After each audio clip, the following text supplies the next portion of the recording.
امریکی صدر Donald Trump نے ملک کے انتخابی نظام میں بڑی تبدیلی کا حکم دے دیا۔ نئے قانون کے تحت اب وفاقی انتخابات میں ووٹرز کو شہریت کا دستاویزی ثبوت دینا لازمی ہوگا، اور میل ووٹنگ کے قوانین میں بھی ترمیم کی گئی ہے، اور صرف الیکشن ڈے تک موصول ہونے والے ووٹ ہی شمار کیے جائیں گے۔ امریکی صدر ڈونالڈ ٹرمپ نے ملک کے انتخابی نظام میں بڑے پیمانے پر اصلاحات کے لیے کئی اہم ایگزیکٹو آرڈرز پر دستخط کیے ہیں۔ ان احکامات کے تحت اب وفاقی انتخابات میں ووٹرز کو اپنے شہریت کا دستاویزی ثبوت دینا لازمی ہوگا۔ اس کے بغیر ووٹر رجسٹریشن ممکن نہیں ہوگی۔ اس کے ساتھ ہی میل ووٹنگ کے قوانین میں بھی ترمیم کی گئی ہے، اور صرف الیکشن ڈے تک موصول ہونے والے ووٹ ہی گنے جائیں گے۔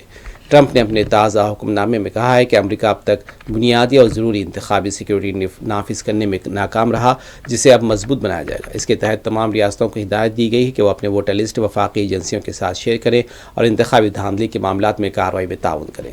ٹرمپ انتظامیہ نے انتباہ دیا ہے کہ تعاون نہ کرنے کی صورت میں ریاستوں کو دی جانے والی وفاقی مالی امداد روک دی جائے گی۔